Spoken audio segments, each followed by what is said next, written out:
Dad, we're busy building our own lives now. You can't expect us to drop everything just because you're feeling lonely."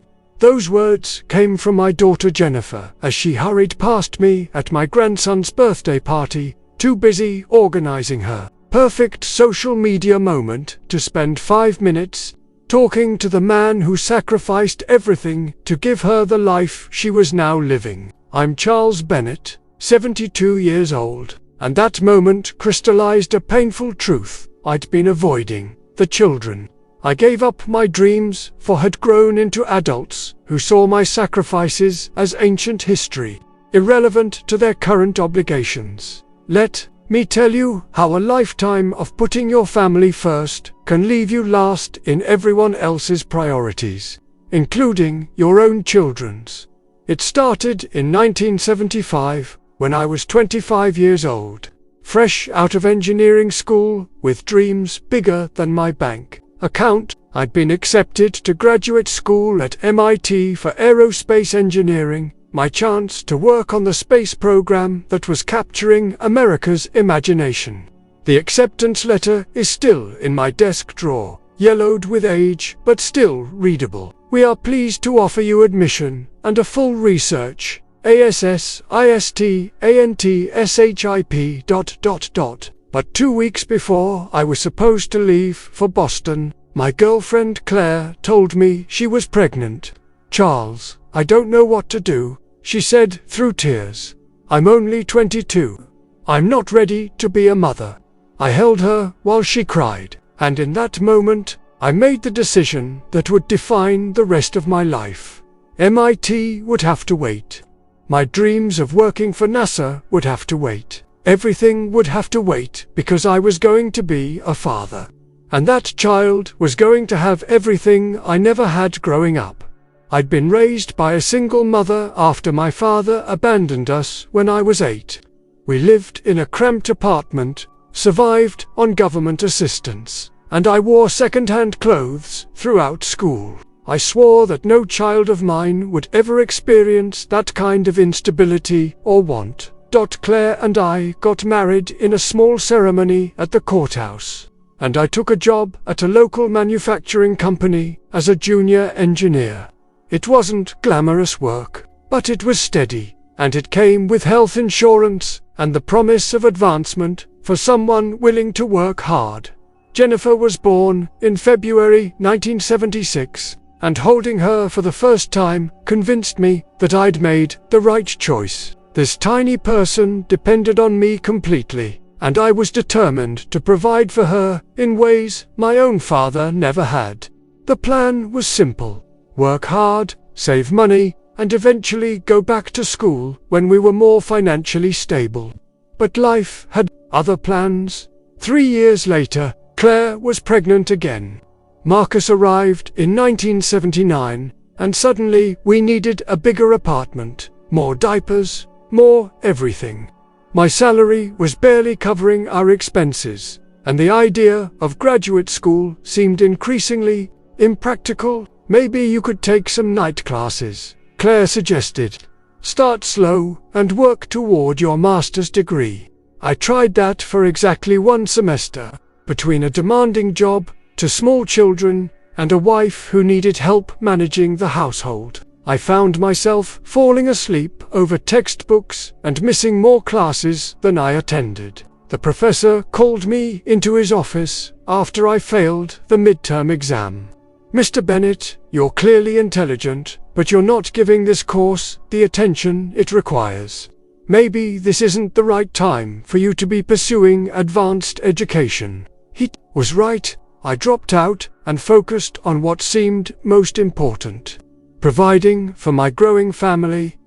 In 1982, Claire surprised me with news of a 3rd pregnancy. David was born that fall, and with 3 children under 7 years old, every spare dollar went to childcare, medical bills, and the larger house we needed to accommodate our family. But I didn't mind the sacrifices because I was building something bigger than my own ambitions. I was creating a stable, loving home for my children, giving them opportunities I'd never had. ensuring they'd never want for anything. My career at the manufacturing company progressed steadily but slowly. I was competent and reliable, but without advanced education or specialized training. I was limited in how far I could advance. While classmates from engineering school moved on to prestigious positions at aerospace companies or high-tech firms, I remained in the same company, solving the same types of problems, earning modest raises that barely kept pace with our growing expenses. But every sacrifice felt worthwhile. When I watched my children thrive, Jennifer was brilliant in school, particularly in mathematics and science. Marcus showed artistic talent and musical ability that amazed his teachers. David was athletic and charismatic, natural leader even as a young child. Charles, these kids are special, Claire would say, as we reviewed report cards or attended school events. They're going to have opportunities we never dreamed of. She was right, and I was determined to make sure they could pursue whatever dreams they wanted. When Jennifer showed interest in pre-med programs, I started working overtime to save for her college expenses. When Marcus wanted to take piano lessons and art classes, I took on weekend projects to pay for them. When David wanted to play Little League and later travel soccer, I found ways to cover the equipment, fees, and travel costs. The pattern continued through their teenage years. Jennifer needed SAT prep courses and college application fees. Marcus wanted to attend a specialized arts high school that required expensive supplies and instruments. David played 3 sports and needed equipment, camps, and training that seemed to cost more each year. Every time one of the kids needed something for their education or development, I found a way to provide it. I took second jobs, worked holidays, and carefully saved every extra dollar. Claire and I drove old cars, lived in the same modest house for 15 years, and rarely spent money on ourselves. "Dad, you should come to my game this Saturday," David would say, and I'd rearrange my work schedule to be there. Even if it meant losing overtime pay I couldn't really afford to give up. "Dad, I need help with my calculus homework," Jennifer would request, and I'd spend hours relearning concepts I hadn't used in years so I could help her succeed. "Dad, listen to this piece I'm working on," Marcus would call from the piano, and I'd stop whatever I was doing to give him the attention and encouragement he needed. Being their father wasn't just my priority. It was my identity. I measured my success not by my own achievements, but by their accomplishments. Every A on their report cards, every scholarship they earned, every recognition they received felt like validation that my sacrifices had been worthwhile. When it came time for college, I was ready. I'd been saving and planning for years, and despite the financial stretch, we managed to send all 3 kids to excellent universities without burdening them with student loans. Jennifer went to Northwestern for pre-med, a program that cost more than I earned in 2 years. Marcus attended the Rhode Island School of Design for Fine Arts, with tuition and living expenses that required me to take out a second mortgage on our house. David earned a partial athletic scholarship to Duke, but we still had to cover room, board, and other expenses. "Don't worry about the money, kids," I told them as they left for college. "Focus on your studies and making the most of these opportunities. Your mum and I will handle the finances." And we did handle them, though it meant I was working 60-hour weeks well into my 50s. Claire took a full-time job for the first time since the children were born. And we postponed every personal goal or dream we'd ever discussed. But watching them graduate made every sacrifice feel worthwhile. Jennifer was accepted to medical school at Johns Hopkins. Marcus's portfolio landed him a position at a prestigious design firm in New York. David graduated summa cum laude and was recruited by a major consulting company in Chicago at Jennifer's medical school graduation. I felt a pride I'd never experienced in my own achievements. This brilliant, accomplished young woman was my daughter, and her success was possible because of the choices I'd made 25 years earlier. "Dad, I can't thank you enough for everything you've given me," Jennifer said as we posed for photos. After the ceremony, "I know you and Mum sacrificed a lot to make this possible." "It was never a sacrifice, sweetheart. It was an investment in your future." And for a while, it seemed like that investment was paying dividends in ways beyond career success. All 3 kids stayed in touch regularly during their 20s, calling home weekly, visiting for holidays, and including Claire and me in their major life decisions. But gradually, as they became established in their careers and started families of their own, the frequency of contact began to diminish. The weekly calls became monthly, then sporadic. Holiday visits became shorter and more rushed. Our role in their decision-making became minimal. "Dad, we're so busy with work and the kids," became the standard explanation for missed calls, abbreviated visits, and declining involvement in their lives. I understood, of course. They were building their own families, pursuing demanding careers, living the successful lives Claire and I had worked so hard to make possible. This was what we'd wanted for them, but understanding didn't make the gradual exclusion hurt any less. The wake-up call came when Claire had her first heart attack at age 65. She survived, but the doctors said she needed surgery and would require months of recovery and ongoing medical care. I called all 3 kids to let them know what was happening. Jennifer, now a successful cardiologist, earning more in a month than I'd ever made in a year, listened sympathetically but explained that she was in the middle of a critical research project and couldn't take time off. "Dad, I'll call Mum's doctors and make sure she's getting the best care possible, and I'll send some money to help with the medical expenses." Marcus, whose artwork was selling for thousands of dollars in Manhattan galleries, was equally sympathetic, but equally unavailable. "Dad, I'm so sorry. I'm right in the middle of preparing for my biggest show yet. I can't leave New York right now, but I'll try to visit in a few weeks when things calm down." David, now a partner at his consulting firm and living in a house worth more than I'd earned in my entire career, had a similar response. "Dad, this is terrible timing. We're closing a major deal and I'm traveling constantly. Can you handle things? For now, I'll try to get there when I can."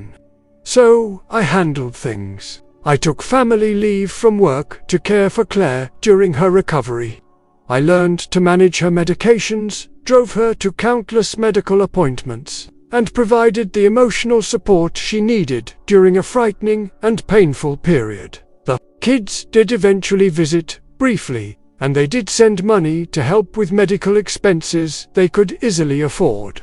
But when Claire needed her family most, I was the only one who rearranged his life to be there for her.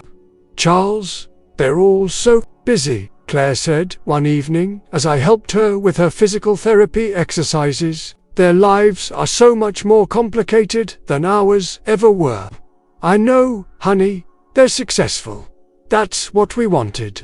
But success wasn't supposed to mean they'd be too busy to care about us." Claire recovered, but the experience revealed something about our family dynamics that I hadn't wanted to acknowledge. Our children loved us, but they loved us the way you love a comfortable old chair, with fond appreciation for past comfort, but no sense of current necessity. The pattern continued over the following years. When I had my own health scare, a minor stroke that left me with some lingering weakness on my left side, the kids expressed concern and sent flowers, but none of them came to help with my recovery or adjustment to new physical limitations. When I finally retired at 67, after 42 years with the same company. None of my children attended the small retirement party my colleagues organized. They all had prior commitments that couldn't be changed. Dad, we're so proud of you for working so hard all these years, Jennifer said during a brief phone call afterward. Now you can finally relax and enjoy your retirement.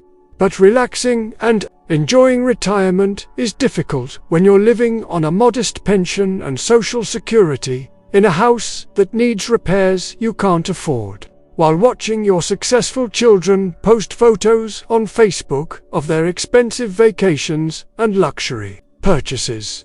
The final blow came last year when Claire suffered a massive stroke that left her severely impaired. She needed full-time care that our insurance didn't cover and I couldn't provide on my own. I called a family meeting the first time all 3 kids had been in the same room in over 5 years. Your mother needs specialized care, I explained. The good facilities cost about $8,000 a month. My pension and savings can't cover that indefinitely. The silence that followed was telling. Dad, that's really expensive, David finally said. Are you sure she needs that level of care? Maybe we should look into less expensive options, Marcus suggested. There are probably perfectly adequate facilities that cost less. Jennifer, the doctor, was more direct. Dad, you have to be realistic about Mum's prognosis. Given the extent of her brain damage, is it really worth spending that kind of money on prolonged care? I stared at my children, these successful, wealthy adults who wouldn't hesitate to spend $8,000 on a vacation or a piece of art or a month's worth of restaurant dinners, as they debated whether their mother's care was worth the expense. She's your mother, I said quietly, the woman who raised you, supported your dreams, sacrificed her own career to help you succeed. Dad, we understand that, Jennifer replied. But we all have our own families to think about now. We have mortgages, kids, college funds, retirement, savings. We can't jeopardize our own financial security. Financial security. These were people who lived in houses worth millions, drove luxury cars, and sent their own children to private schools that cost more than I'd ever made in a year. But they couldn't help with their mother's medical care because it might jeopardize their financial security. How much can each of you contribute? I asked directly. The amounts they offered were insulting. Jennifer suggested $500 a month. Marcus offered $300. David proposed $400. Combined, their contributions wouldn't cover a quarter of Claire's care costs. And even those modest amounts came with conditions and complaints about their own expenses. So once again, I handled it. I liquidated my retirement savings, sold the house Claire and I had lived in for 30 years, and moved into a small apartment so I could afford her care. I spent down everything I'd worked for over 4 decades to ensure my wife received the dignity and comfort she deserved in her final months. Claire died 8 months later, and at her funeral, my children delivered beautiful eulogies about what a wonderful mother she'd been and how much she'd sacrificed for their success. They cried genuine tears and spoke movingly about her influence on their lives. But when it came time to settle the funeral expenses and her final medical bills, I paid those too, because their grief didn't extend to financial responsibility. After the funeral, as we sat in the reception hall, Jennifer approached me with what she clearly thought was a generous offer. Dad, we've been talking, and we think you should come live near one of us. You shouldn't be alone in that apartment. Which one of you is volunteering to have me? The uncomfortable silence that followed told me everything I needed to know.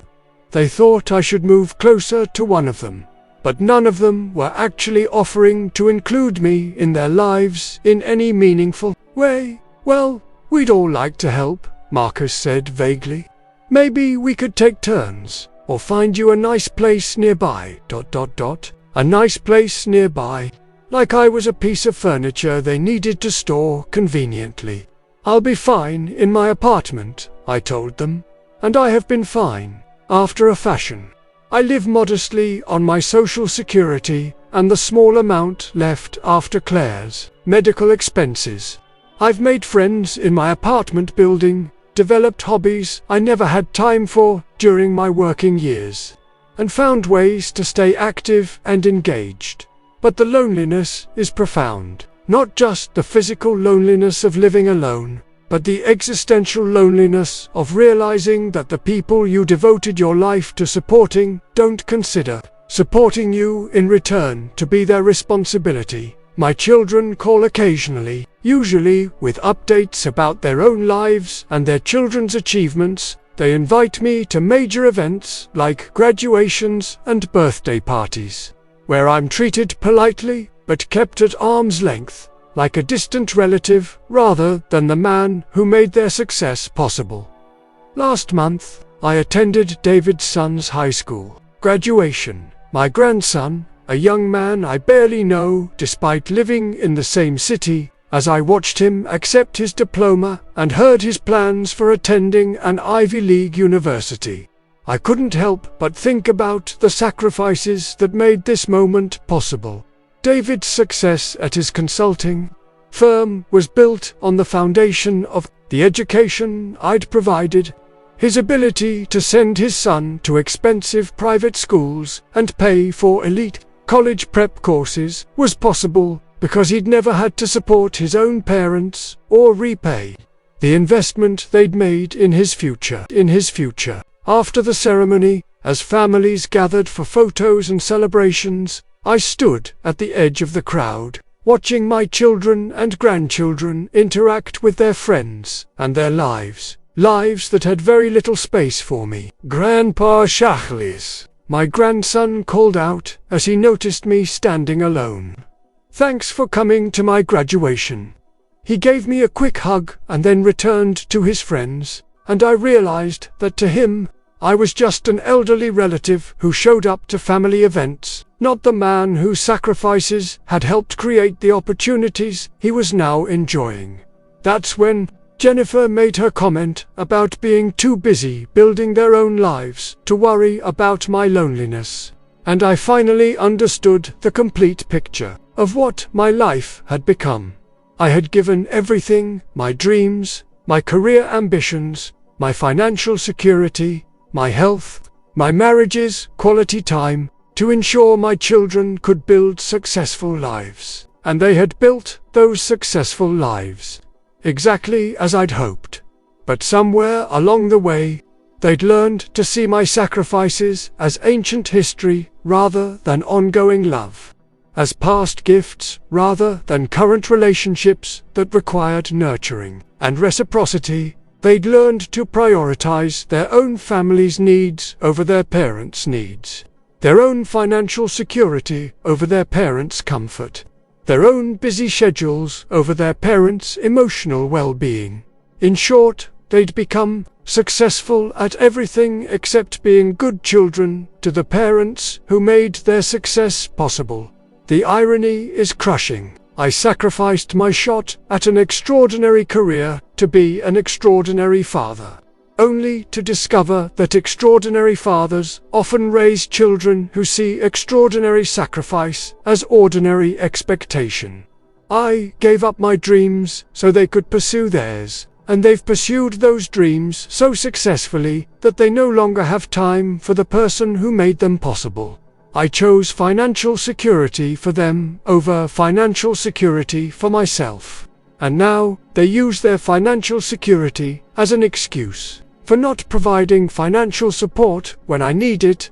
I put their needs ahead of my own for 47 years. And they've learned to put their needs ahead of mine with perfect comfort and clear consciences. But perhaps the most painful realization is that they're not intentionally cruel or ungrateful. They're simply living the lives I taught them to live. Lives where their own family's needs come first, where their own success and security are the top priorities. where they have the luxury of not having to sacrifice their own dreams for their parents' well-being.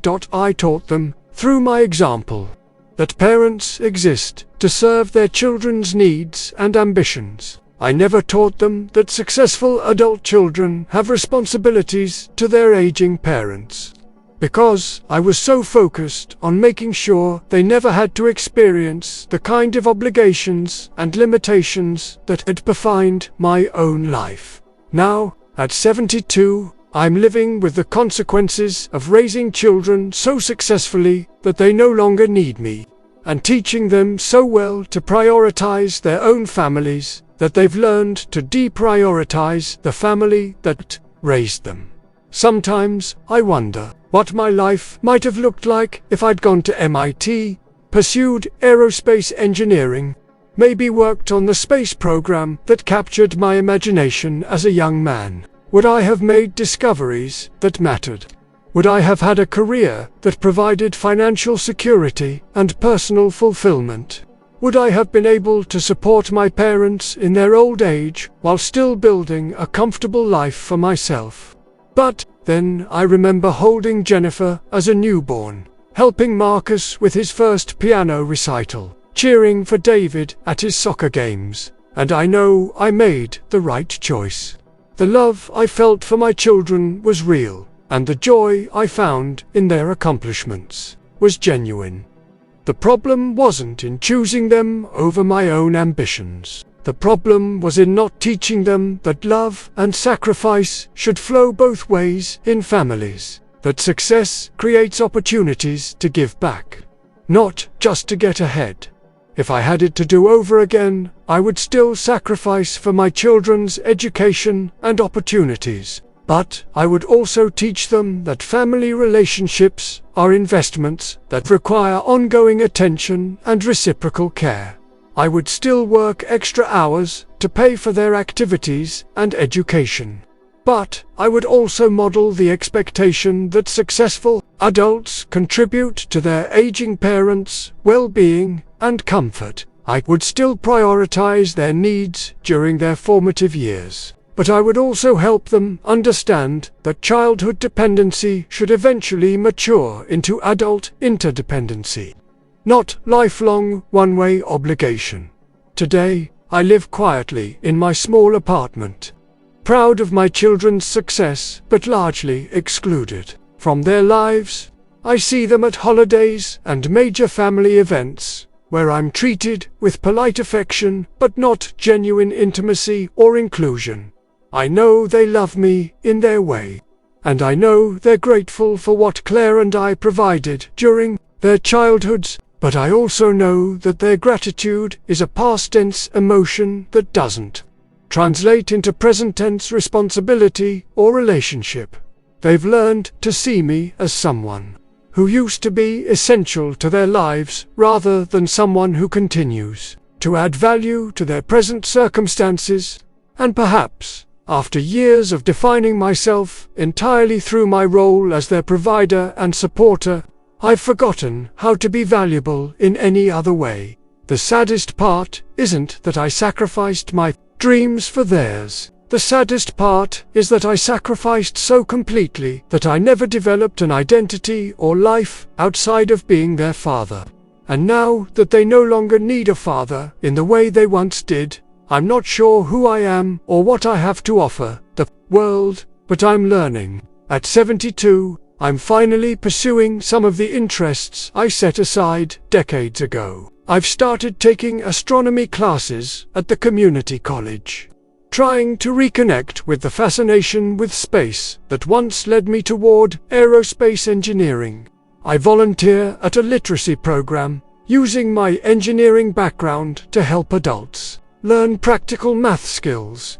These activities don't replace the relationships I'd hoped to have with my adult children, but they remind me that I'm more than just someone's father, more than just a provider of resources and support.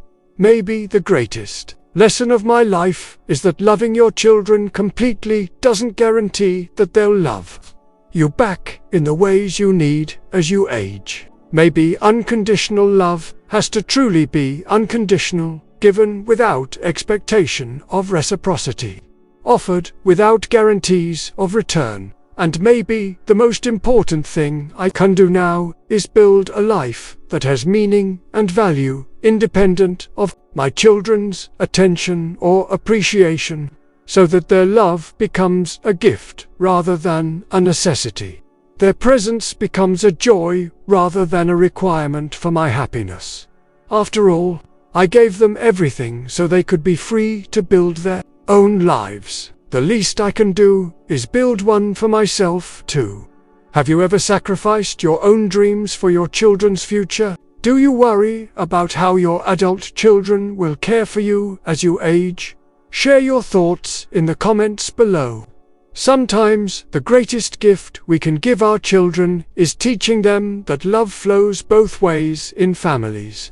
If this story made you reflect on family obligations and expectations, please subscribe for more stories about parenthood, sacrifice, and the complex relationships between generations.